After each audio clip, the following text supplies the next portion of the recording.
블레셋 사람들이 이스라엘을 침해 이스라엘 사람들이 블레셋 사람들 앞에서 도망하여 길보아 산에서 엎드러져 죽으니라. 블레셋 사람들이 사울과 그의 아들들을 추격하여 사울의 아들 요나단과 아비나답과 말기수아를 죽이니라. 사울이 패전함에 활 쏘는 자가 따라잡니 사울이 그 활 쏘는 자에게 중상을 입은지라. 그가 무기를 든 자에게 이르되 내 칼을 빼어 그것으로 나를 찌르라. 할례받지 않은 자들이 와서 나를 찌르고 모욕할까 두려워하노라. 무기를 든 자가 심히 두려워하여 감히 행하지 아니하는지라. 이에 사울이 자기의 칼을 뽑아서 그 위에 엎드러지매 무기를 든 자가 사울이 죽음을 보고 자기도 자기 칼 위에 엎드러져 그와 함께 죽으니라.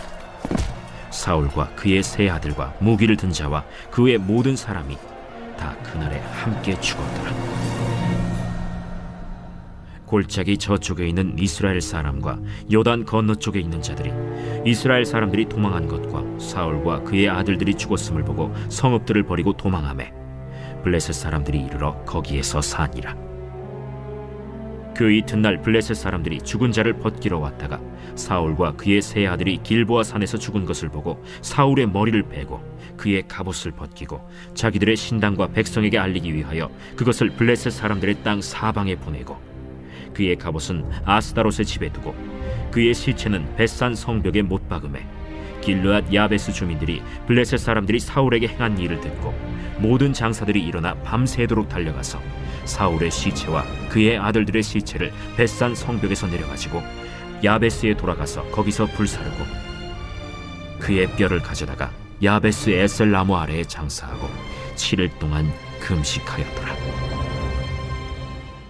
할렐루야.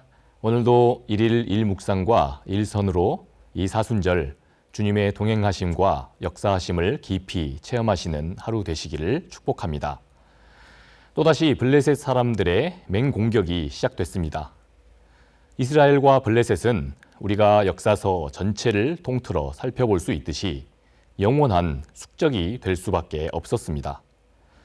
블레셋은 머나먼 지중해를 건너서 이곳 가나안 땅 서쪽 해변 그 끝에 정착을 했습니다.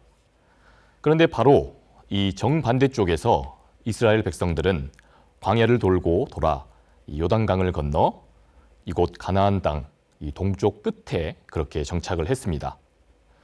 그러니 두 나라는 각기 모두가 퇴로가 없었습니다.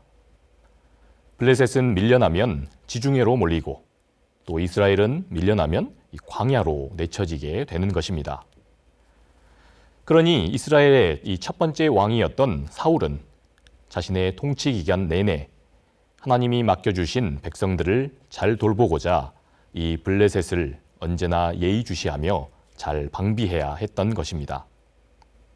그런데 이 사울이 하나님의 뜻을 잘 청종하고 말씀을 따랐을 때는 하나님이 그에게 늘 승리를 안겨다 주십니다. 그때마다 백성들도 사울을 전폭적으로 지지하며 그를 추종했습니다.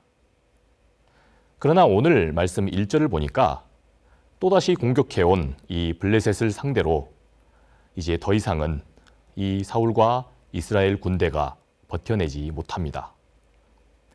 그리고 2절 말씀에서는 사울이 그토록 자기의 권력과 자기의 그 왕위를 물려주고자 아끼고 또 아꼈던 요나단을 포함한 그의 세 아들들 모두가 전사하고 맙니다.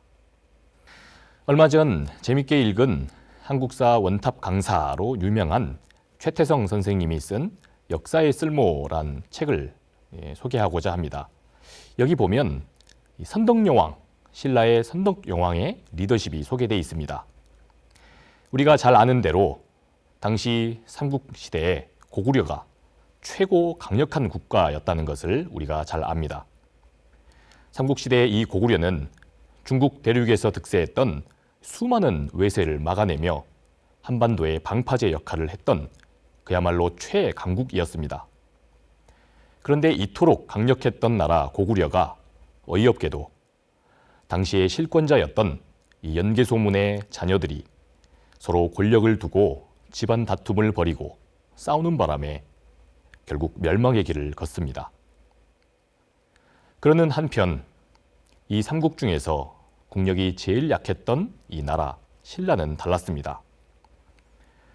여성 리더로서 최고 권력자였던 당시 선덕여왕은 주변국으로부터 여성 리더십이라며 무시를 당했습니다. 또한 약소국으로서 아주 모진 수모 속에서 그렇게 힘겹게 국정을 꾸려갔습니다. 그러나 선덕여왕은 백성 위에 군림하기보다 백성을 사랑하고 또 아꼈습니다. 그래서 어떻게든 신라 백성들의 마음을 하나로 모으며 부강한 신라로 나라를 일으킬 그 꿈과 비전을 제시합니다. 백성들과 함께 꿈을 꾼 것이죠. 그래서 실력이 있다면 출신이 미미해도 신라를 위해 헌신할 기회를 허락함으로 인재를 발탁해 갔습니다.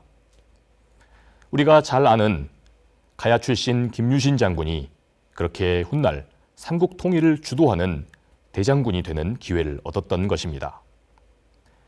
이러한 백성들을 위한 대의를 추구하던 이러한 여왕의 꿈이 결국 훗날 삼국을 통일하는 결정적인 계기로 이어졌다는 것입니다. 여러분, 오늘 말씀 속 사울의 몰락을 보면서 우리도 명심해야만 합니다. 하나님을 떠나고 또한 말씀을 떠난 사울은 자신에게 주어진 모든 힘과 그 열정을 하나님의 뜻을 따르는 사람 다윗을 질투하고 미워하는 데 사용합니다. 그랬으니 이런 사울의 군대가 결국 블레셋의 그 맹공을 버티지 못했던 것은 어쩌면 당연한 일인지 모릅니다. 결국 사울은 눈앞에서 자신이 그토록 지키고자 애썼던 재물도 권력도 다 잃습니다. 그리고 사랑하는 아들들까지도 아주 비참하고 허망하게 죽는 그 광경을 자신이 두 눈으로 지켜봐야만 했습니다. 그리고 이내 자기 자신도 3절 말씀해 보니까 치명적인 중상을 입고 죽음을 맞고 맙니다. 이로써 권력에 취한 사울은 결국 아무것도 남기지 못한 채 아주 쓸쓸히 인생의 퇴장을 맛보고 맙니다. 이것이 바로 말씀을 떠나서 하나님 허락하신 힘과 그 능력을 엉뚱한 데다 허비하고 낭비하는 인생이 겪는 그 말로이자 심판인 것입니다. 더욱이 슬프게도 이것이 다가 아니었습니다. 이런 사람이 아주 중요한 리더의 자리, 큰 영향력을 미치는 자리에 서게 되면 수많은 애꿎은 사람들이 낭패를 보게 됩니다. 7절 말씀해 보니까 사울과 그 아들들이 죽었음을 보고 사람들이 성읍들을 버리고 도망하기에 이릅니다. 하나님의 백성들을 다스리는 리더가 주님의 말씀을 떠나 자기 야망에 사로잡히게 되면 이처럼 수많은 사람들이 자신의 소중한 것을 연달아 잃고 방황하게 된다는 것이 이 오늘 성경의 준엄한 가르침인 것입니다. 그러면서 오늘 말씀은 우리에게 아주 또한 좋은 분명한 교훈을 남기고 있습니다. 마지막 대목에 보니까 하나님의 심판을 받아 블레셋 군대에 의해 참혹한 죽음을 맞은 이 사울의 그 안타까운 시신을 아무도 거둬주지를 않고 있었습니다. 그런데 11절 이하에 보니까 길르앗 야베스라고 하는 이 동네에 사는 사람들이 갑자기 어디서 나타나서 이 사울의 시신을 수습해 줍니다. 이 길르앗 야베스 사람들이 대체 누구냐? 사무엘상 11장 말씀을 보면 암몬 왕 나하스의 침공을 받은 그 주민들 모두가 두 눈이 뽑히고 이 나하스의 노예가 되고 죽임을 당한 그런 위기에 빠지는 이야기가 나옵니다. 바로 이 암몬의 침공을 받았던 동네, 바로 그곳이 길르앗 야베스입니다. 근데 바로 그때, 바로 이때까지만 해도 하나님을 무척 사랑하고 또한 덕망이 있던 청년 사울이 여호와의 영에 크게 감동이 되어 군대를 모아 이 사람들을 구하게 됩니다. 바로 하나님의 영과 말씀에 충만하던 그때의 사울에게 크나큰 구원의 은혜를 입고 신세를 지었던 사람들이 그의 시신을 수습하여 장사를 지내주었던 겁니다. 사랑하는 성도 여러분, 우리가 하나님의 말씀을 따르고 주님의 뜻을 따라 덕망 있는 인생을 살아야 하는 이유가 바로 여기에 있습니다. 오늘 사울의 경우처럼 어쩌면 우리 인생에 결국 남는 것은 우리가 베푼 사랑과 선행, 그리고 덕을 베푸는 것 뿐인지 모릅니다. 우리가 주님의 말씀을 따르고 하나님의 선하심을 따름으로 누군가에게 오늘 행한 그 사랑의 실천만이 결국은 돌고 돌아 우리에게 사랑으로 되돌아오는 것입니다. 너무나도 안타깝게도 사울에게는 바로 이것을 지켜볼 수 있었던 그 오늘이 허락되지 않았습니다. 사랑하는 여러분, 그런데 다행히도 오늘 이 아침에 주님의 말씀을 지금 듣고 계신다면 우리에게는 이 사울에게 없었던 바로 그 오늘이 있는 것입니다. 우리가 오늘 이 하루를 선교적궤 하나님의 선을 행하라는 표 아래 일일 일선을 추구하고자 그렇게 몸부림치는 삶은 그런 의미에서 참 귀하다고 할 수 있겠습니다. 바라기는 우리 상당히 모든 성도님들 그 가정마다 오늘 하루 가장 선하고 고귀한 사랑을 그렇게 실천하심으로 하나님과 사람들에게 날마다 칭찬받고 또한 사랑을 되돌려받는 존귀한 삶 살아가실 수 있게 되기를 주님의 이름으로 축복합니다. 함께 기도하시겠습니다. 주님 은혜를 감사합니다. 우리에게 오늘 이 아침 귀한 말씀을 주시니 감사합니다. 오늘 이 사울의 마지막을 지켜보면서 우리도 우리들의 삶을 돌아봅니다. 결국 우리의 인생에 남는 것은 우리가 베푼 사랑과 선행이라는 것을 우리가 기억하며 우리 하나님께서 반드시 우리가 귀하게 베푼 그 사랑을 다시 우리에게 또 이 세상으로 널리 전파하시며 그렇게 하나님 나라 이루어 가신다는 그 확신으로 살아가게 하여 주시옵소서.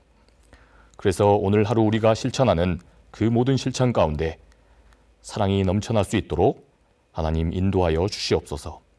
그렇게 오늘의 하루를 충실하게 살아갈 수 있도록 하나님 함께하여 주실 것을 믿사오며 사랑이 많으신 우리 구주 예수 그리스도 이름으로 기도합니다. 아멘.